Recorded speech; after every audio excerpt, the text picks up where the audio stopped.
স্বামী স্ত্রী দুজনেই যদি জান্নাতে যায় তাহলে তারা কি এক জান্নাতে থাকবে নাকি আলাদা জান্নাতে থাকবে? কাজের এই ব্যস্ততার ভিতরে কিভাবে আল্লাহর প্রিয় বান্দা হতে পারবে একটু দয়া করে জানাবেন। বাবা মাকে খুশি করলে স্ত্রী মন খারাপ করে, আবার স্ত্রীকে খুশি করতে গেলে বাবা মার মন খারাপ হয়। তাই বাবা মার জন্য স্ত্রীকে ত্যাগ করা লাগে। আমি কি করব একটু বলবেন? আমার মা মারা গেছেন। আমার মা মারা যাওয়ার 4 দিন পরে আমার বাবা বিয়ের কথা বলে মানুষের কাছে। আমার প্রশ্ন হলো, আমার বাবা কি এটা বলা ঠিক হয়েছে কিনা? 40 দিন না যেতে এটা নিয়ে আমার বাবা আমাদের ভাই বোন কারোর সাথে যোগাযোগ করেন না। দক্ষিণ কোরিয়াতে মদ পান করা অনেকটা পানি পান করার মতো সহজ। আমরা অনেকেই এখানে শুকরের মাংস থেকে ঠিকই বেঁচে থাকলেও মদ অনেক সহজেই তেমনটা গুরুত্ব না দিয়েই খেয়ে থাকি। এত কষ্ট করে হালাল উপার্জন করেও মদ পানের মাধ্যমে আমরা নিজেদের উপার্জন ধ্বংস করছি এবং আখিরাতকে কতটা ক্ষতি করলাম। এখানে কোরিয়াতে বেশ কিছু চকলেটের উপাদানের জায়গা লেখা থাকে সাসুগি বা থাক্কুগি, যার অর্থ গরু বা মুরগি, অথবা চকলেটগুলো সফট মিল্ক ফ্লেভারের চকলেট। আদৌ পিওর গরু বা চিকেন আছে কি না তা বোঝা যায় না, থাকলেও হালাল কিনা আমরা সেটা জানি না। এমন নুডলসও আছে। এরকম চকলেট বা নুডলস খাওয়া আমাদের জন্য হালাল হবে কি না?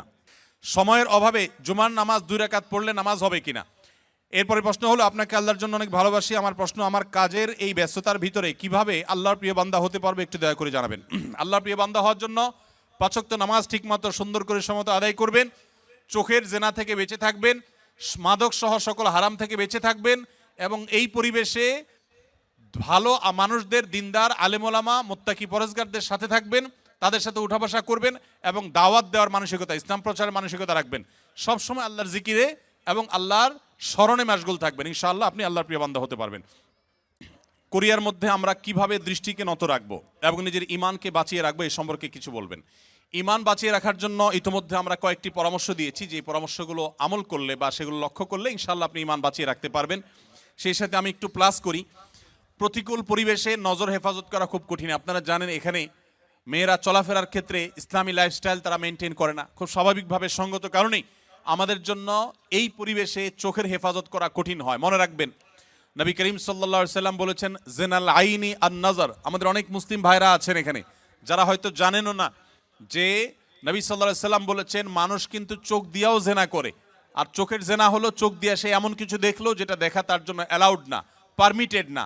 একজন নারী তিনি যদি বেপর্দা থাকেন, তিনি যদি অশ্লীল বা খোলামেলা পোশাকে চলাফেরা করেন, আপনি আপনার দৃষ্টিকে সংযত রাখবেন। যথাসম্ভব আপনার দৃষ্টি সীমানায় এরকম কোনো মহিলা, এরকম কোনো নারী পড়লে সাথে সাথে নিজের নজরকে আপনি সংযত করে নেবেন। আল্লাহ তাআলা বলেছেন কুল্লিল মুমিনিনা ইয়াগুদ্দু মিন আবসারিহিম ওয়া ইয়াহফাযু ফুরুজাহুম। হে আল্লাহ তাআলা বলেছেন তার রাসূলকে, হে রাসূল আপনি ঈমানদারদেরকে বলে দিন তারা যেন তাদের দৃষ্টিগুলোকে সংযত করে, অবনত করে। আমি জানি এই কাজটা শুধু কঠিন নয়, মহা কঠিন।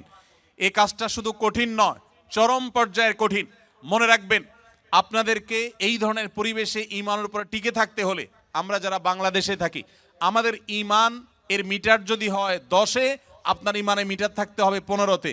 কারণ আপনার এই প্রতিকূল পরিবেশে টিকে থাকা, এটার জন্য আপনার ঈমানের এক্সট্রা পাওয়ারের প্রয়োজন আছে। সো আমি আপনাদেরকে বিনীতভাবে অনুরোধ করতে চাই যে চোখের হেফাজত করার জন্য আপনারা আপ্রাণ চেষ্টা করবেন। মনে রাখবেন, চোখ দিয়া হারাম জিনিস যখন দেখেন হয়তো নগদ আনন্দ পান, কিন্তু স্থায়ীভাবে আপনার কষ্ট, বেদনা, ব্যথা, যন্ত্রণা এগুলো কিন্তু ঠিকই হয়। হয় কি হয় না বলেন? মনে রাখবেন, চোখে দেখার পর, হারাম জিনিস দেখার পর সেটা যদি আপনি হাতের নাগালে না পান, সঙ্গত কারণে পাবেন না, আর না পেলে আপনার মধ্যে এক ধরনের যন্ত্রণা, এক ধরনের কষ্ট হয়। আর যখন নিজেকে কষ্ট করে সংযত রাখবেন, ইচ্ছাকৃত হারাম জিনিস দেখবেন না, সেটা টিভির স্ক্রিনেও না, মোবাইলের মনিটরেও না এবং বাইরেও না, তাহলে দেখবেন প্রথম আপনার একটু কষ্ট হবে কিন্তু পরবর্তীতে শান্তি অনুভব হবে। অনেক লোক নামাজ কালাম পড়ে কিন্তু চোখে খারাপ জিনিস মোবাইলে দেখে, কম্পিউটারে দেখে, টেলিভিশনে দেখে, বাইরে দেখে। মনে রাখবেন, এটা হলো আপনাদের জন্য সবচেয়ে বড় পরীক্ষার বিষয়। অন্য অনেক কাজ এখানে করা সহজ, আমি জানি। মদ না খেয়ে থাকা সহজ, শুকরের গোশত না খেয়ে থাকাও সহজ, অনেক হারাম কাজ থেকে বেঁচে থাকা এখানে সহজ, এমনকি নামাজ পড়াটাও তুলনামূলক সহজ। এই পরিবেশের মধ্যে, কোরিয়ার মাটিতে এবং এই জাতীয় যে সমস্ত দেশগুলোতে এই ধরনের পরিবেশ আছে, এই সমস্ত পরিবেশে আপনাদের জন্য সবচেয়ে কঠিন কাজটা হলো এই চোখগুলোকে হেফাজত করা। এর চাইতে কঠিন আরেকটা কাজ নাই। আল্লাহ তাআলা আমাদের সবাইকে সেই তৌফিক দান করুন, আমরা যেন আমাদের দৃষ্টিগুলোকে অবনত করতে পারি। মনে রাখবেন আল্লাহ বলেছেন ইন্নাস সামআ ওয়াল বাসারা ওয়াল ফুআদা কুল্লু উলাইকা কানা আনহু মাসউলা। মানুষের কান, মানুষের চোখ, মানুষের অন্তর, প্রত্যেকটা অঙ্গকে আলাদা আলাদা জিজ্ঞাসা করা হবে এই চোখ দিয়ে কত গুনাহ করেছেন। 10 বছর 20 বছর আপনি কোরিয়াতে ছিলেন, আপনি জাপানে ছিলেন, আপনি ইংল্যান্ডে ছিলেন, আপনি অমুসলিম প্রধান দেশে ছিলেন যেখানে পর্দা পশিদার বালাই নেই, যেখানে মেয়েরা খোলামেলা চলাফেরা করে। আপনার প্রতিদিন সকাল থেকে রাত পর্যন্ত ঘুমানো পর্যন্ত শত শতবার সহস্রবার এই চোখের গুনাহ হয়ে থাকে, অথচ আপনি মদ টাচ করেন না, হয়তো আপনি শুকর টাচ করেন না, হয়তো আপনি হারাম খান না, হয়তো আপনি হারাম থেকে বেঁচে থাকার জন্য সংগ্রাম চালাচ্ছেন, কিন্তু চোখ দিয়ে আপনি অনবরত আপনি হারাম করছেন। আপনার মুখকে হারাম থেকে বাঁচিয়েছেন কিন্তু চোখকে আপনি বাঁচাতে পারেন নাই, তাহলে আপনি সাকসেস হতে পারবেন না। এই জন্য এই প্রতিকূল পরিবেশে যদি নিজেকে টিকাতে কেউ না পারে, তার জন্য এই পরিবেশে থাকাই জায়েজ নাই যে নিজেকে এই গুনাহ থেকে বাঁচাতে পারবে না। এই জন্য ভাইরা এই সংগ্রামটা আমাদের করতে হবে, চেষ্টা করবো তো ইনশাআল্লাহ। আল্লাহ তাআলা আমাদের সবাইকে সেরকম ঈমানের শক্তি দান করেন যেন আমরা চোখের জেনা থেকে নিজেদেরকে বাঁচিয়ে রাখার চেষ্টা করতে পারি। যারা বিবাহিত তারা স্ত্রীকে নিয়ে আসার চেষ্টা করবেন, ফ্যামিলি সহ থাকার চেষ্টা করবেন, এবং বাহিরে বের হওয়ার সময় মনেই করবেন যে আমি রাস্তাঘাটে চলতে ফিরতে আমার চোখের এরিয়াতে অনেক বেপর্দা নারী আসবে, সো আমি যথাসম্ভব যতটুকু সম্ভব অবনত রাখবো নিজের দৃষ্টিকে। এর বাইরে যদি চোখ পড়ে যায়, আমার ইচ্ছার বাইরে চোখ পড়ে গেছে, সাথে সাথে আমি ফিরিয়ে নিয়েছি, ইনশাআল্লাহ এর কারণে গুনাহ হবে না। আল্লাহ তাআলা আমাদেরকে মাফ করবেন ইনশাআল্লাহ। দক্ষিণ কোরিয়াতে মদ পান করা অনেকটা পানি পান করার মতো সহজ। আমরা অনেকেই এখানে শুকরের মাংস থেকে ঠিকই বেঁচে থাকলেও মদ অনেক সহজেই তেমনটা গুরুত্ব না দিয়েই খেয়ে থাকি। এত কষ্ট করে হালাল উপার্জন করেও মদ পানের মাধ্যমে আমরা নিজেদের উপার্জন ধ্বংস করছি এবং আখিরাতকে কতটা ক্ষতি করলাম। দেখুন, মাদক, যে কোনো মাদক, এটা সেবন করাকে ইসলাম হারাম করেছে। শুধু ইসলাম হারাম করেছে এই জন্যই আমরা খাবো না তা নয়, সেটা তো বটেই।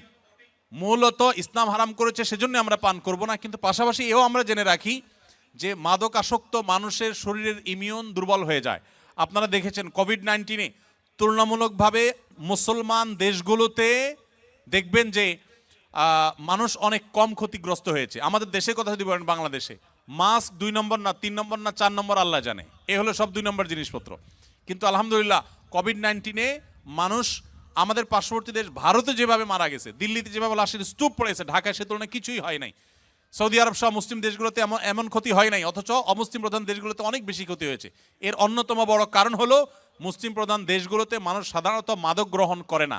মাদক গ্রহণ করতে করতে মানুষের লাং ক্ষতিগ্রস্ত হয়, বিভিন্ন অর্গান ক্ষতিগ্রস্ত হয়, মানুষ ধ্বংসের দিকে চলে যায়।